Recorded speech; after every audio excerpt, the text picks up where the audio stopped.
Good evening, everyone. Thank you for joining Corey Empowers presents Mental Wealth Wednesday. And this month is July. And if you've been following me, I think you pretty much have an idea why July is significant, especially to me. And I'll tell you if you don't know. July is designated as Bebe Moore Campbell National Minority Mental Health Awareness Month. Why is that significant?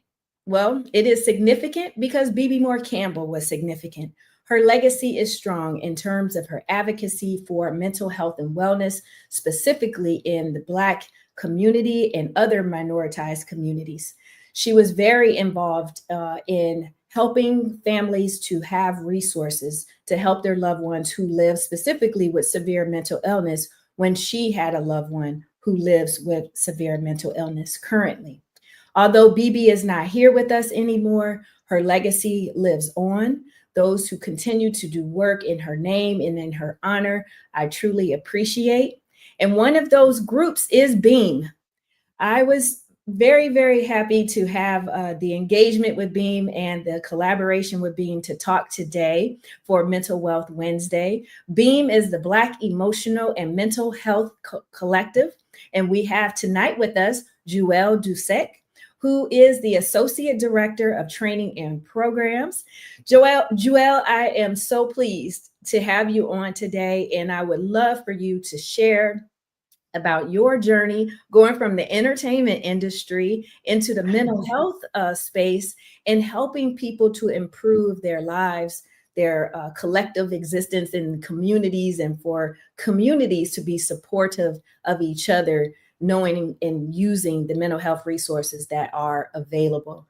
So without further ado, we are taking this time to acknowledge Bebe Moore Campbell, National Minority Mental Health Awareness Month. And Joelle, if you don't mind, just before we get started, for people who are of a particular age like me, I think they call us Gen Z and others, I just want to take a moment to acknowledge the death of Malcolm-Jamal Warner and to give condolences to his family, to his parents, to those who worked with him directly, to his wife and his children, and just have a moment of silence for him.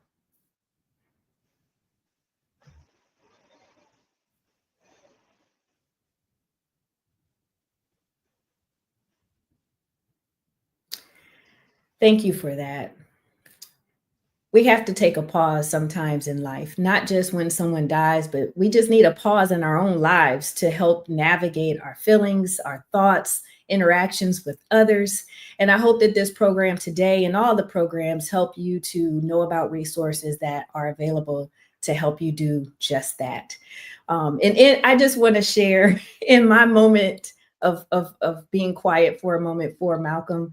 I say that as if I knew him, but it felt like we knew him, right? From the Right.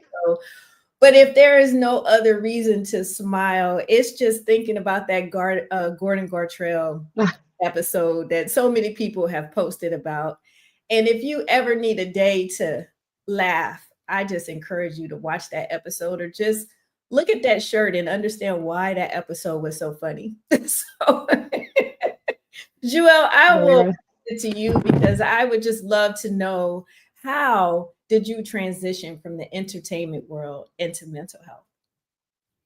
Thank you. Thank you for the introduction. And yes, yes, giving so much love, so much energy, so much grace to our brother Malcolm-Jamal Warner, a young soul coming also into the entertainment industry, being shaped by the ways in which we show up for storytelling, which is pretty much how I showed up. I do come from a family that has always been rooted in the entertainment industry, particularly through Haiti and then coming into the United States. So my journey started off young as well. First and for in music, and then eventually moving into TV and film. And I think in general, we all, as humans, are drawn to storytelling. We're drawn to the ways in which we feel connected to the characters and the sounds and the fun, the humor that comes up. And particularly those of us who are in marginalized situations, children of immigrants, all the things, whether you're queer, whatever, you want to hear your story. You want to make sure that your story is not being negated or overlooked. You wanted to make sure, like, am I the only one who went to that? Like, who else is this, right?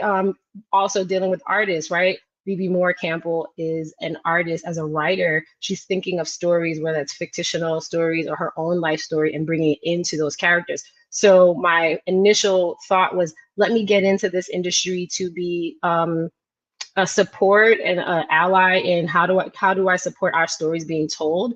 And the deeper I went in, 20 years in the industry, you're like, okay, there's some ways in which they make sure that certain stories are not told and other stories are elevated, and once you see that, there's a paradigm shift that you're given the opportunity to take. I think a lot of folks, besides burnout, because entertainment is I tell people, particularly when you're starting off, you're working a minimum of 14 hours a day. So that can always expand depending on the project, and that tenacity and focus, as well as just really getting disciplined, was very good for me in my career. But eventually I hit a wall where I was like, there has to be something else. There has to be more to this than just telling the story and creating imagery or creating a sense of dreamlike state. I think that that's something that a lot of productions do, whether it's in music production or that's in film and TV. We create these beautiful, interesting, dreamlike states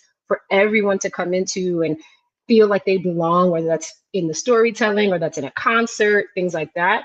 But I was like, there has to be more. And so I had a paradigm shift, and it definitely came around me going more out of the country, having conversations, seeing how other, particularly Black folks, are living in other countries, whether that's in Brazil or Colombia, and you're just like, oh, so the story does expand, you know what I mean? And what are y'all doing? And what do you say? And what's the songs, and like, what are the similarities, right? I'm someone personally, my mother's Haitian, my father's Black American. So I'm always interested in the synthesis of like, what is happening here? What is happening there? Where is there commonality? Where's the bridge? How do we stay on that bridge? So with that being said, I found somatic psychology. And for those that are not aware, somatic psychology is the study of the parasympathetic nervous system. And that's your nervous system easily sort of like neck down. It's how you kind of have a sense, like if a mosquito landed on you, or, you're sitting at the bus stop and you had a weird feeling, somebody's like looking at you and you kind of turn, like that system is what's on, versus your brain that's like, I think a mosquito landed on you. Like that's not operating. It's this nervous system that's telling you to fight and flight and fawn and all these things, where we have a whole study, particularly in Western psychology, but it's older than Western psychology. And as I was telling you earlier, it's how this Western psychological arena is now acknowledging that it is still, barely 100 years old, and that humans are not 100 years old. So what have we been doing? What are the modalities? What are the ways we've been showing up to help our nervous systems, dealing with trauma, dealing with triumph, all the things. So once I got into that field, the rest is history. I found my way to Beam. I'm so grateful for this organization and their intention. Every step is intentional, trying to not only be a force in the industry, but be a collective sort of, I want to say like a container of information, so that folks don't feel like they're missed. Like if we don't have it, we'll find some way to get it to you, or you to it, right? So that's what I appreciate with all the offerings we do at Beam. Wow. So, I told you before we went live that I truly appreciate Beam, all of its programs and just the outreach, right, to help normalize mental health discussions, treatment, programming. And many may not know of all of Beam's work and its reach, its impact. Can you please share what has made Beam stand out? Why is it significant? What about its founding and mission has helped it as an organization to grow and to sustain into future? Yeah, so Beam, particularly, what stands out about Beam, well, several things, but initially it's healing justice. Healing justice is a term that a lot of people are still getting familiarized with, and it's really what sets the tone as to how we approach the work. There's ways in which we are brought into Western culture and everything's about efficiency, We see that in mental health practices. We see that in psychology. It's all about efficiency. DSM is about efficiency and categorizing things. But healing justice is like, okay, do I see you as a human being? Mm-hmm. Right? Do I see you? Do I see you first? Do I see you? Are you here? Right? And then who are you? Can I speak to you with a sense of healing justice? Like, I do believe that you have imminence. I do believe that you should be here. I do believe that you should have a sense of felt sense liberation and access to the resources that you need. So from zero, from ground zero, we're already talking completely differently, right? We're already positioning ourselves differently. And then on top of that, we just build up. We offer from like tons of resourcing, whether that's micro grants, whether that's training and programs. Literally every month from February to September, we provide virtual and in-person programming, helping folks be together, because another part that's really significant and definitely different from what a lot of other mental organizations are doing is peer support. One thing the Western culture does is like very strong hierarchical type of feeling, like I am the lead, you are the student, I am the teacher, you are the student, I am the doctor, you are the patient. And we're like, okay, yes, in certain situations, that's exactly the case, but it can't be the only wisdom in the room. It can't be the only wisdom we trust that our peers are not only our support system, but they hold information and we need to be in conversation. That is a very old ancestral and like indigenous practice that Black, brown folks have always been doing, indigenous folks have always been doing, Aboriginal folks have always been doing. So we don't let that go in the conversations. We don't let that go in our principles. We don't let that go in our trainings and our programs, etc. So those are just like the baseline as far as like how we show up differently than other organizations. And then the specifics just keep rolling from, we have curated events like right now, particularly as the nation recognizes that LA has been through immense devastation with the wildfires. We are specifically in Altadena, Pasadena, Eden Valley, like we're all, Eden Canyon, sorry, we're always in those spaces doing those work, making sure that we're walking side by side with the elders, right? Not saying like, we have this thing, come join us. It's like, no, what do you need? Right. Do you need somebody to just come and just hold space? We've done amazing partnerships. One recently, particularly around the wildfires with quantum clinics, we create a float lab, something that no one is thinking of at the time. They're thinking, okay, there's a big traumatic devastation, throw money at them, give them money. And people are like, yeah, we appreciate the check, but can I sit down somewhere? Can I again, that parasympathetic nerves, can I calm down, right? And we've provided a partnership with quantum clinics, and we call it Float Lab, where we bring folks in and they have a very specific curated experience that makes them feel like they're floating. It's very personalized. And that calms the nervous system to get them to think, to be highly solutionary for themselves, to be in collaboration with other folks in their community, so that they can really, really know, okay, where am I going? How am I getting there? Who am I getting there with? These type of things a lot of organizations are not doing because,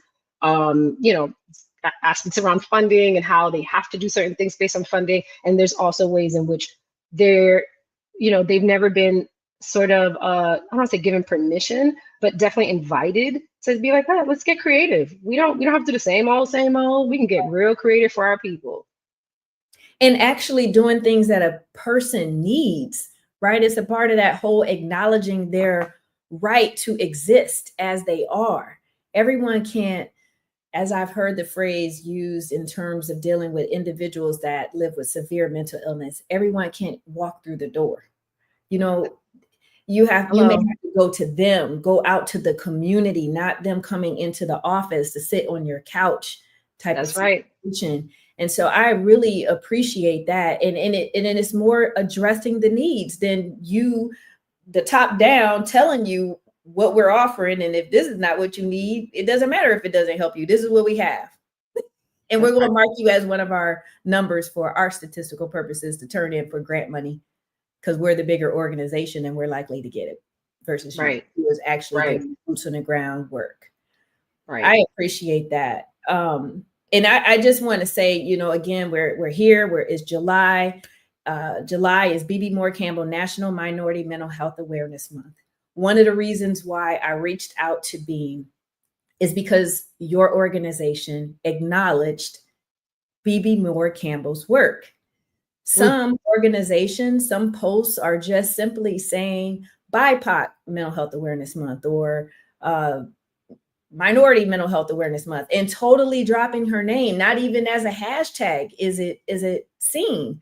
And so that has stood out to me at least the last 2-3 years. And I'm just wondering, like, why are people not acknowledging her name and the bipartisan resolution that was passed in 2008 to designate specifically July in her name?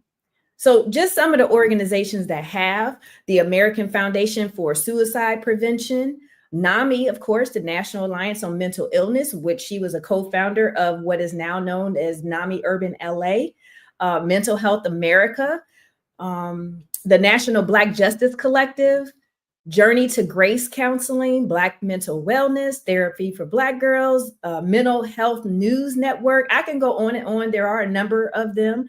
And even just last Saturday, this past Saturday, was the American Psychiatric Association's More Equity Walk. And this fifth year, they do it in her name and honor to raise money for youth of color to have mental health services. And that's in it was in Maryland. I live in DC now, so it was in Maryland. And anyway, I just appreciate organizations that acknowledge her work and not lose sight of the significance of this month. So with that being said, I know that Beam has taken a level of reframing July in mental health, aspects of mental health. Please share with us Beam's perspective and why you acknowledge Bebe Moore Campbell, but you also have introduced a reframing of July. So there's two parts to that. First and foremost, I mean, as you heard earlier, we try to really stay grounded to aspects of, that recall our ancestral ways in which we honor. But I know that we have talked a lot about, and we even just did a heart space, which is one of our monthly offerings. We talked about grief. We talked about it's when we don't address grief as like a real feeling, an actual experience that we go through, this is how we forget folks. This is how they get lost and, their accomplishments and things like that, right? And we see that particularly as Black women, we see a lot of that our work either gets co-opted or, exploited in ways, and everybody forget where it came from. We see that all the time, particularly with other folks. So one, that's us holding ourselves accountable to remember, to recall, and to say their name. So I just love that is a principle of Beam. And as far as why we sort of reframe, we talk about it in a format of liberation, July being a month of liberation. One, because there is a texture, unfortunately, in the mental health arena where it's very cyclical.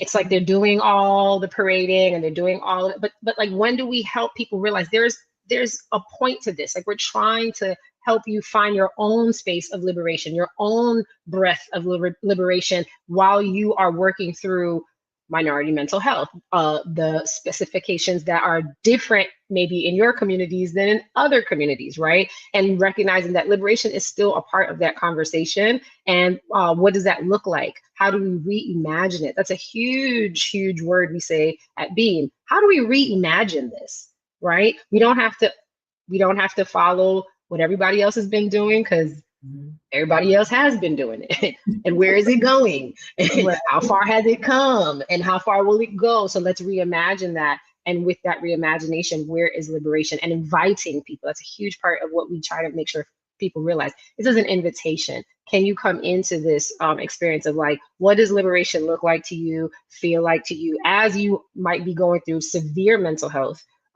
practices and routines, just to make you feel like you're in your body, with your family, with your peers, etc. And then also for those maybe not so much on that spectrum, but like, okay, how are you also creating support and comfort for others as well as yourself to also have access to those points of liberation? And even if they're just small pockets, that's bigger than anything, especially when someone's really going through it. You know what I mean? So yeah.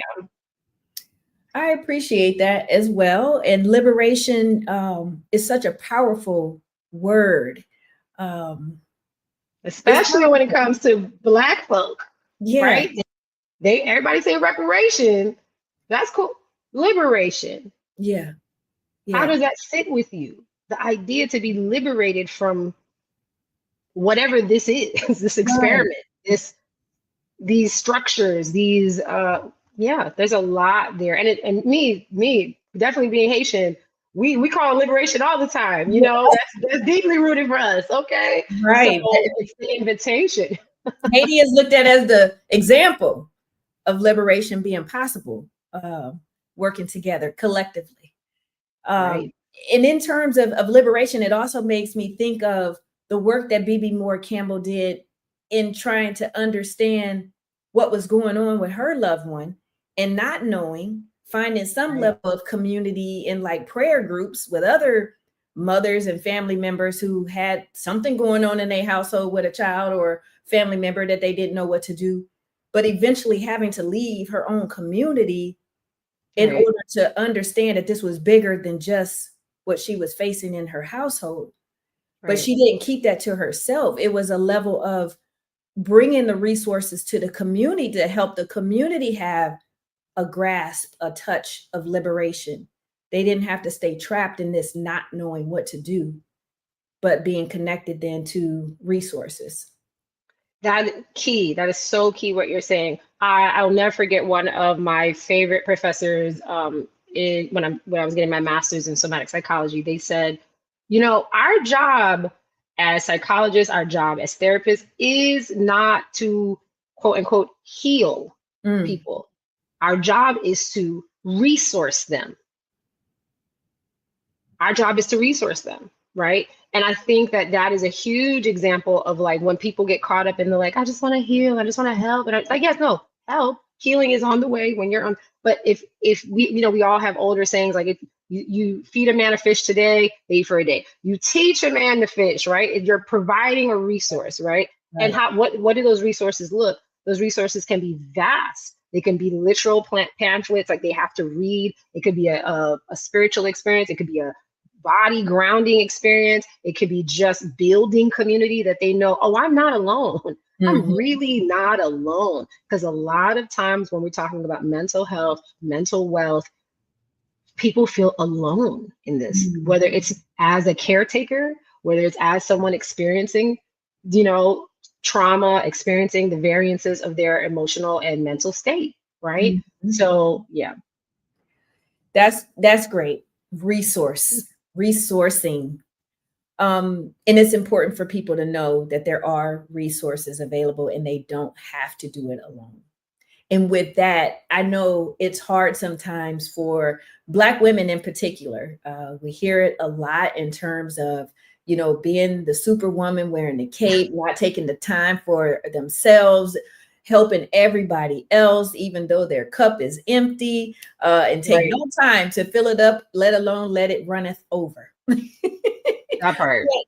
What are some of the in working in this space now, what are some of the mental health issues, concerns that you see as the most pressing in Black and marginalized communities? And I know you talked about how Beam is paying particular attention to the real needs of groups in order to provide real resources for those groups.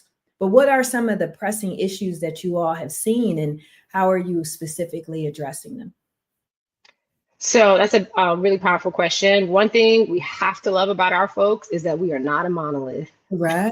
We are not a monolith. You know, even though we are treated as such at times, we are not a monolith. So what, especially particularly from my position, having to take on a lot more calls, whether that's like for private trainings or actually just getting emails from folks who are in small organizations doing very particular work in their communities, we get to see a vast array of like needs happening, but consistent. So I've taken note to what's consistent. Like for example, in LA, as you mentioned, there's the wildfire, there's the immigration issues happening, and realizing that we are a part of that immigration conversation as Black folks, because all, you know, I think it was Joy Reid who recently said, when we talk about immigration as Black Americans, we have to remember that we're also talking about Marcus Garvey and Mhm. Martin, Malcolm X, And like, so we're talking about all some of our heroes being immigrants, and like, what does that look like? Or being first generation children, what does that look like? So that's definitely like, we're seeing that heavy on the West Coast, like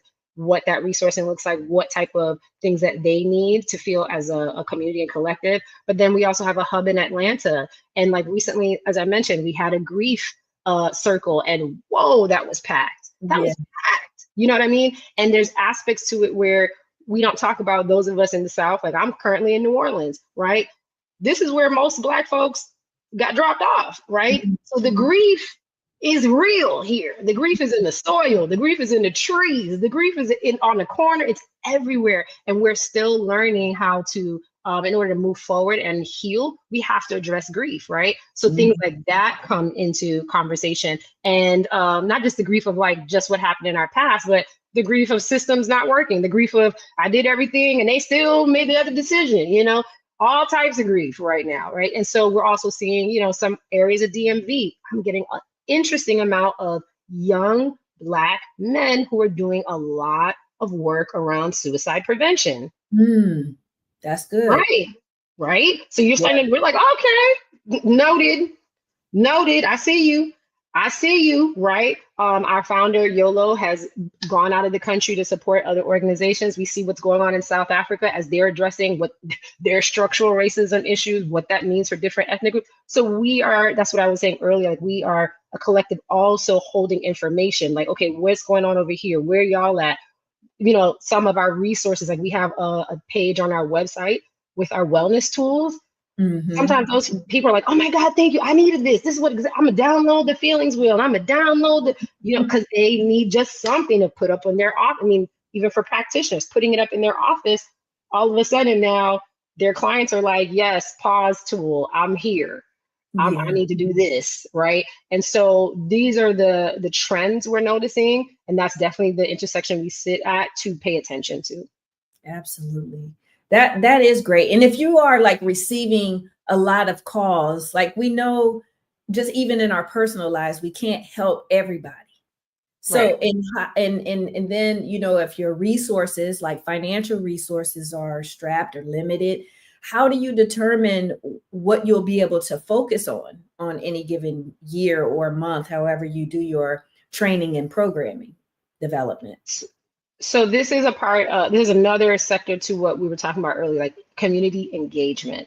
We're not here to be explicitly the ones always giving away everything or in every sector, because we know we can't do everything for everyone. But if we can say, hey, come to the table, tell us what you do. Do you mind putting your information in a place that maybe folks can find you easier if they find us, right? So we have a wellness directory, right? So that's very public, but then we also internally, because of really interesting community partners and recognizing that community partners don't always necessarily have to be in the mental health world, right? We got community partners who ain't even Black who are like, what y'all need? We real estate people, we got this over here, what y'all need, right? And that's what we're encouraging, like, oh yes.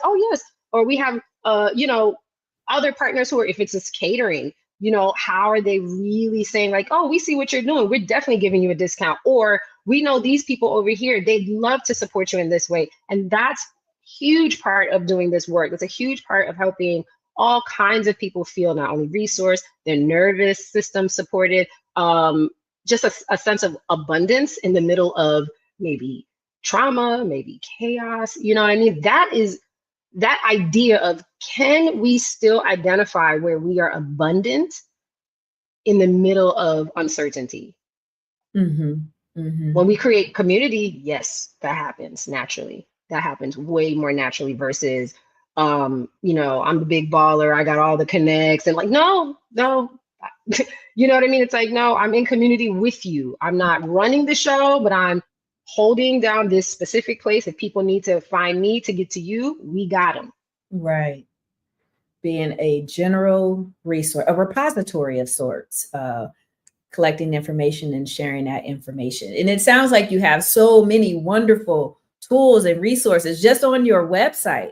How have you found your tools and specific training to help with the healing and the crisis response, like with the Altadena fires and other things that are the immigration, deportation that is so visible on social media and other sources happening right there in LA. What are some of the ways that listeners can start integrating emotional wellness in their everyday lives, in their relationships, whether that's, a intimate partner relationship, work, whatever their interactions are with other human beings? Well, funny you should ask. We do have a training called Emotional Intelligence Leadership, and give it, like I said, in person at times, depending on if you're in one of our hubs, LA or Atlanta. But we also definitely have it virtually. We have one coming up in August 6th, which I want to say is a Wednesday. I might be mistaken by that, but it is August 6th, and it is helping people identify where they are in their emotional intelligence leadership scale, right? So that doesn't necessarily mean like, oh, because you're the director of XYZ organization, how are you as an emotional intelligent leader? It's also you as the eldest daughter and having to manage your family for the last 58 years. Can you assess what you know what I mean? It's like the range of it, because that's very helpful information. And also knowing that because maybe you were the family manager is why you're also an amazing executive director, right?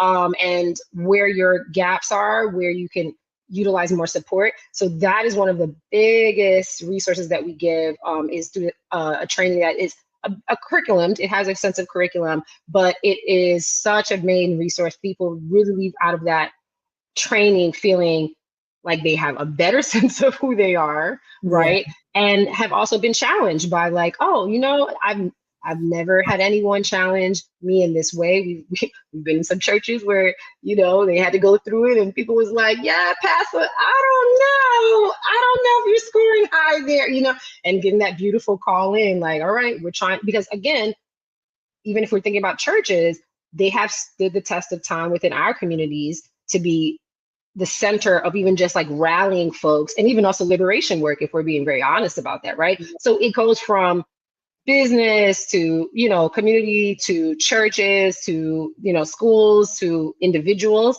And that's a huge resource that I would definitely recommend folks check out, as is coming up in about 2 weeks. Okay. And yes, and I did share that post for that. I again, truly appreciate the different types of programming. And I guess I can attribute that to you as Associate Director of Training and Programs, but you all are really tapping into spaces and places that we may not necessarily associate with mental health and wellness, or how it could help with mental health. But mental health is so integral to our lives. Like a lot of people don't see it outside of it being like an illness, like right. The negative connotation or stereotypes, or what has created the stigma around just talking about mental health, which I have concluded to be images of people who have untreated severe mental illness. Any person that you may see, as I've said before, on any given day in any city, USA, pushing a shopping cart down the street that is full of things that we may consider to be junk, and they're talking to themselves or waving their arms as if they are in a fight, but nothing or no one is there. And when we see those types of images, it makes us think of these negative words that we hear. And I don't want to be like that. So if I'm talking about mental health and my mental health, then it means I'm like that. And I don't want to be seen as that. And I just hope that through these discussions on Mental Wealth Wednesdays and organizations like Beam, that we understand it's bigger than that. And even if you do have symptoms that include hallucinations and delusions, ultimately that you know that there's help available and you don't have anything to be shameful or shamed about. And that goes for family members and friends. You can be a resource for a loved one who may be living with severe mental illness, as I have often talked about. And again, for those who just joined, we are with Joelle from BEAM, the Black Emotional and Mental Health Collective. And we are celebrating and honoring Bebe Moore Campbell National Minority Mental Health Awareness Month. And for those who do not know who Bebe Moore Campbell was, she was a mother, she was a wife, she was a family member, a loved one of others, but she gave of herself. She shared her time, talent, and treasure in being an author. She was a 3 times New York Times bestselling author. She wrote several books, that highly acclaimed books. 2 of my favorites, 72-Hour Hold and Sometimes My Mommy Gets Angry. And those 2 books specifically address mental health conditions with a loved one. And so we're just celebrating her and talking about BEAM and its tremendous impact in our community with the programs that they provide and make available to individuals. And so as we continue on with this conversation, I do just want to shout out a couple of more organizations that piqued my interest because they took the time to acknowledge Bebe Moore Campbell, and that's the Ohio Guidestone, as well as Africans for Mental Health and the Flawless Foundation. So if you know of organizations that I did not mention during this episode, I would love for you to drop it in the chat, the names of organizations that acknowledge July as Bebe Moore Campbell National Minority Mental Health Awareness Month, even if they called it Bebe Moore Campbell BIPOC Mental Health Awareness Month or whatever, but they didn't drop the name of Bebe Moore Campbell. That is my point. So if you know of other organizations that have acknowledged her this month or any year in July, please let me know. I would love to know. So do you know of others? You've named a lot of them that I already knew, so I don't think I know more than, that was more than I knew. So yeah. I was intentional because I just wanted to know. So I looked it up. I actually just put her name in the search, like on Instagram, to see what popped up. Nice. So there were some different posts that popped up, and I was pleased with that. So very nice. We talked about, different aspects of mental health and what may cause the stigma related to not wanting to talk about mental illness or mental health conditions. But myths. What is a myth? Or maybe you know of more. I mean, you've been in this space now for some time, and just even before you entered into the mental health world, your time in the entertainment industry, or just, learning about what you wanted to be when you grew up. What kind of myths have you heard about in relation to mental health in our communities that you wish we could collectively retire? And what's one truth that you would like people to hold on to in terms of mental health? So interesting when you say myths. I think you hit on it initially when you were talking about like the image of the person walking down the street, mumbling to themselves, pushing the shopping cart, and I will never forget, because I used to live in New York City, Harlem specifically. I was like in a FedEx, and it was that same image, and the person was inside the FedEx, and everyone was just, their bodies were shifting because they were uncomfortable. And yes, there might be, older or whatever. And I just remember someone saying, "Why are y'all afraid? They're still part of our community. And if anything, we know they will be truthful with us because they are in a hard fight." And I was like, "Oh," like, I just remember being very impressed. Also, I was on a time limit, so I was like, "Oh, noted." You know what I mean? As I still had to go, right? And I just remembered thinking that never left me. You know what I mean? As in, like, so it made me see them much differently. As in, like, wait, this is still a part of this whole thing. You might think that you're the creme de la creme today, but tomorrow we don't know what tomorrow holds. And we have to see just as much as what they're going through as a part of our community and our diagnosis, if you will.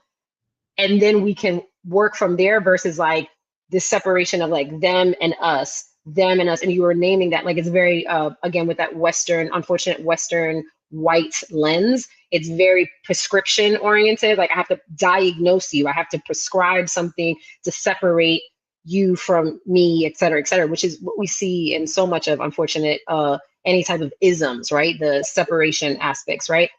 So that myth of they are not the truth, they're very much the truth.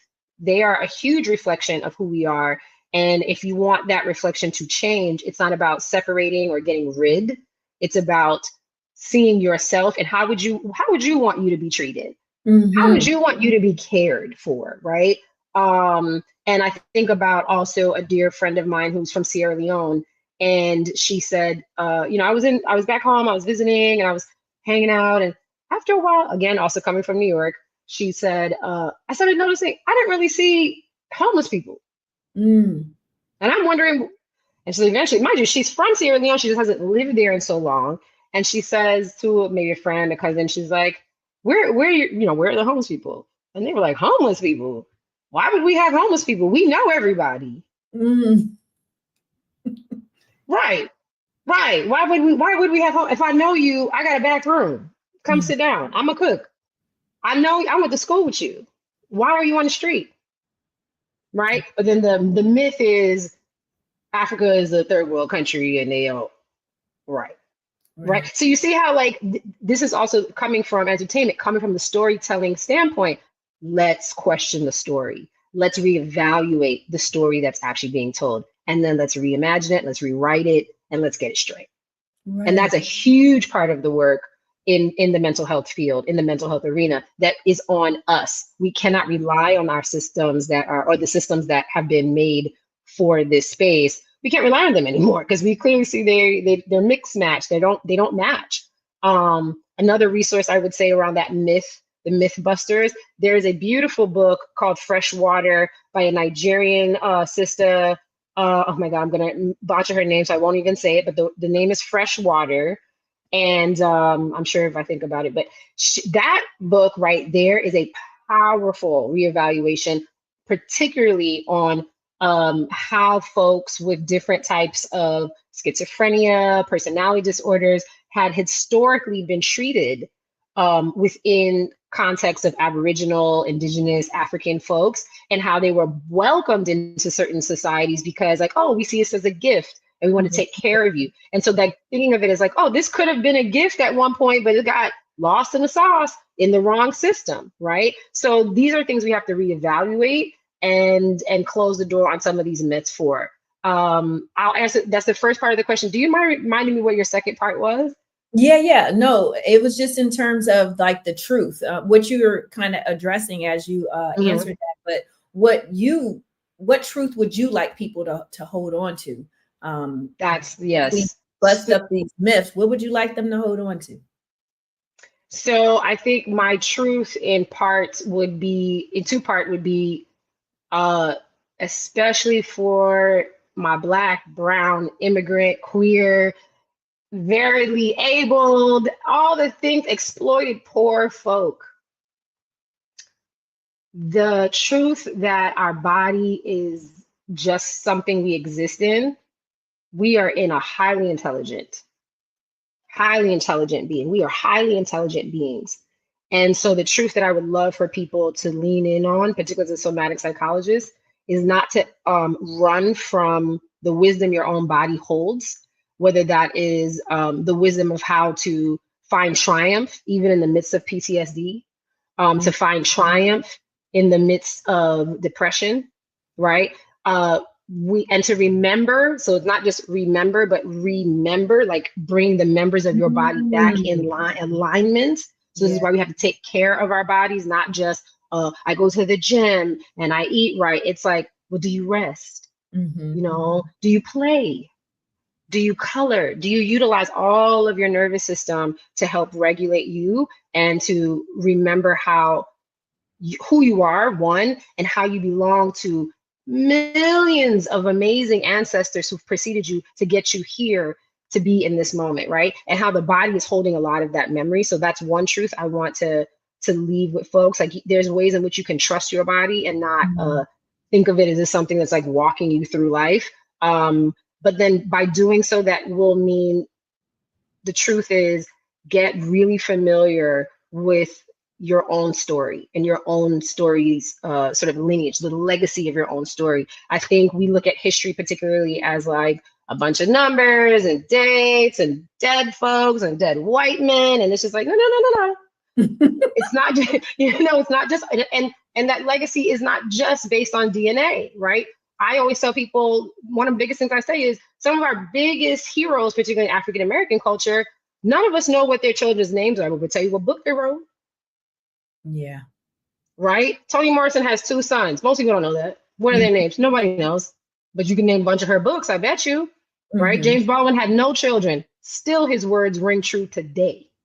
Yes. So recognizing history and the lineages that you come from that support you, that lift you up, that get you from moment to moment, day to day, month to month, year to year, to remember and to be reminded of who you are and who you come from, right? So that's why I sit here, I have my ancestors behind me, always at my back, exhorting me, because I'm like, yeah, I have to remember sometimes, I ain't come this far to come this far. We didn't come this far just to come this far. They tried to kill us, and we still here, and we still cute. Got the nerve to be funny. You know what I mean? Got the nerve to be smart and excel in everything. We just, we got to acknowledge Venus last night, right here in Washington, D.C., 45 years old and winning that tennis match against, I think, a 23-year-old. Not the age matters, but I'm just saying, though. What do the kids do? Clock it? Right. And I have to acknowledge we have the Michael Eric Dyson listening in, and he has given us the name of the author, Akweke Imizi. Yes. Author of Freshwater. Definitely a book I'm adding to my summer reading. I did issue out a summer reading list for this year, but definitely want to add that. And I just appreciate what you share, because as you talked about, Aborigine, just our ancestral being and connection, I thought about slavery and during the time of enslavement and how that could have been the start of us losing connection with the acceptance of people who had visions, hallucinations, who had delusions. And that could have been a source of pain for us during the enslavement period, i.e. being the reason why someone was whipped. And so as a collective group trying to protect each other, help that person not to be punished because of their symptoms related to their different mental capacity. Yes. And also losing, just losing connection with that as a gift, as something that God is using to communicate to other people during that time, because it wasn't accepted. What do you think about that? No, I was going to say that is predominantly what we see, particularly as chattel enslavement even starts, but progresses.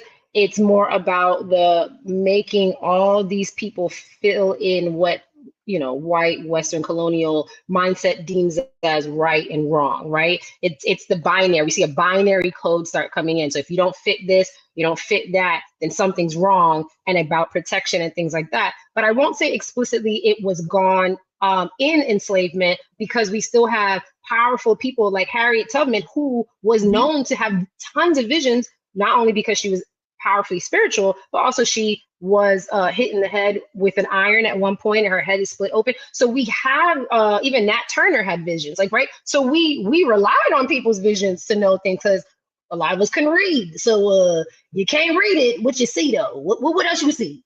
What your dream said, right? But I want to also make sure that I think particularly more in the industrial industry, when everything starts to get prescribed, when we have petroleum taking over medicine, that's what we start seeing a real shift off of ways in which that our wisdoms of knowing even the earth. Sometimes we didn't even need to necessarily go into the mental state, but because we were then disconnected from the earth, which was helping regulate. A lot of people who are having certain episodes, if you just sit them on the ground and just be with it. We see that even with children having tantrums. Come outside, let's roll in the grass. Let's pick a flower, right? The second they're attached, right? The second their nervous system, right? We have to remember last I remembered, we all from this planet. So at one point we got to get back to this planet, right? And so once Once they started taking that away, we were like, wait, now I ain't got no resources.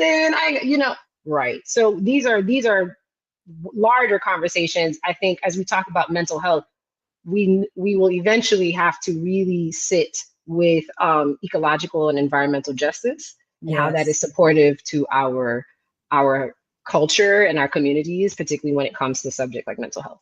Yes. I want to also acknowledge Rudy LaRose, who said this is a great combo, Joelle. And also it can be you or I, or a family member any day, one day, right. In terms of dealing with a mental health condition that may not be controlled with just self-care. That's another distinction I like to make clear. Like, there are some mental health conditions that you can't just go have a time out, and so having these conversations helps us, again, to know about the resources that are available for whatever you may be going through. And even if you don't find it with one organization, that organization, like Beam, being a repository of information, not just with the things that Beam provides to the community, but what other organizations and private businesses offer to the community that could help collectively. So I just wanted to share that and thank everyone who joined us tonight, who made comments, and just a wonderful conversation with you and learning more about Beam. I would like to take this time just to have any closing remarks that you have, and just as Beam moves forward, what would you like to see in terms of Beam's legacy and what it is building in the community, and how it, future existence can continue to be a part of the community? One thing I joke with some of the other directors, particularly like Yolo, the executive director, Natalie Patterson, my director for training and program. I say, I can't wait for 20 years when they call me for the documentary, baby. I'm gonna be in the documentary talking about big, because there's so many things that we're doing that's just different. The fact that they even took a chance on someone like me who never worked nonprofit, but they're like, no, we need different thinkers. We need a former producer who's a somatic psychologist. We need, like they can see where, okay, we need to diversify. This doesn't have to look a certain kind of cookie cutter way. And let's try to bring in all of the different geniuses and wisdoms and orchestrate a potentiality that not only leaves a good mark, and leaves a positive impact, but is resourceful for generations to come, right? From even language, the fact that we have Black Masculinity Reimagined. We have a training called Black Masculinity Reimagined. Every blue moon when I'm in there, I'm floored by what our brothers are talking about, what our masculine folks are talking about, how certain structures are sort of choke holding them to be able to feel things, right? They, some brothers like, I got 20 years for not being able to figure out what I felt in 5 minutes. And these are impactful statements, right? One brother says that at 35, a 17-year-old brother hears that and it's like, let me look at this tool and let me understand my feelings, because I'm not trying to go down that route, right? And so these are the ways in which we are leaving a positive impact for legacy to help course correct just enough. We know that sometimes just a little bit of a difference makes a long impact. And that's what I'm looking forward to recalling and reclaiming and remembering in the years to come, and being a part of just not only building that up, but handing it over to the next generation, because that's also a part of this work. When do you know to hand it over? When do you know to hand it over? So I'll leave with that remark. That's good, because that is some of the criticism of people who are in leadership positions, like not letting go. Some of our elected officials not letting go. People in corporations, although I think board members would probably put somebody out before they let them get too in an organization. But I appreciate that, and I really do want to just take a moment to elevate, amplify our Black men, our Black boys, our sons, fathers, cousins, and again, just acknowledging Malcolm-Jamal Warner, because he was that to so many. America's son, America's brother, cousin, however you connected with him. And he just showed at a time where we weren't necessarily using this language, but Black boy joy and all the Right. different emotions that anybody should be able to have, but many times our Black men, our Black boys are not encouraged to have. And he was supported through all those things. Even, the things that they touched on in terms of his different learning ability. We may not have recognized that then, but knowing how much we talk about learning disabilities and resources that are available, they were able to talk about that through his character.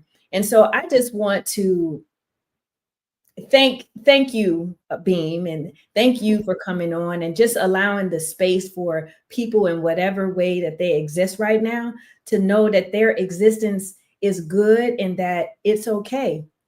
And for all the Black men, the Black boys, I'm thinking about my sons right now, to know that they can exist in peace, in love, and exhibit Black boy joy. It sounds like that's easier said, because I don't think it's easy to do, because our society doesn't necessarily provide the space for that. But I hope through this conversation and the work that Beam is doing and other organizations are doing, we all are able to know that we there are ways for us to exist peacefully and to find the peace and joy to help us to have better lives and higher quality of life by tapping into these resources, unashamedly tapping into the resources. So with that, I would like to thank everyone for joining us today on Mental Wealth Wednesday in celebration of National Bebe Moore Campbell National Minority Mental Health Awareness Month. We had the Associate Director, Joelle Dusek of Beam. Thank you so much for joining us this evening. Thank And you for having me. I'll let you give our final goodbye. Oh, thank you. Thank you all for being here. Thank you all for supporting. Please, please, please visit us at beam.community. It's just beam.community. See us online. We're on all the platforms, LinkedIn, Instagram, Facebook, etc. And we would love to just be in community with you, in conversation with you. We have a powerful opportunity on August 4th, which is a Monday, to talk about all the things that this culture and country is kind of shaking up right now. And as certain, infrastructures are readjusting themselves, how do we pull up? Yes. How do we talk with each other and say, like, all right, look, y'all, it might be new in our lifetime, but it ain't new to us. So what do we do? How do we support each other? How do we know how to take care of each other in these times? And I would definitely invite everyone to come talk with us again in very similar format, an open, loving, caring conversation just as this. Thank you so much for having me, Corey. This is a powerful platform. Much shout out to you for building this out. Much shout out to you for just even in your vulnerability of why you've had to create this platform, you are creating so many more pathways, so many more positive impacts for others. And we are so happy and pleased to be in a good collaboration and partnership with you. So thank you so much for having me. Thank you. All right, you all. Learn about all those tools that Beam has available. Even if you don't need them, share them with others. Make sure that people know that there are resources. Donna Marie, thank you for joining, and thank you for your applause. Thank you for everyone who tuned in today. And please like and share. Use this as a resource to learn about other resources that are available for mental health related needs. All right. Thank you so much. Bye, y'all. Thank you.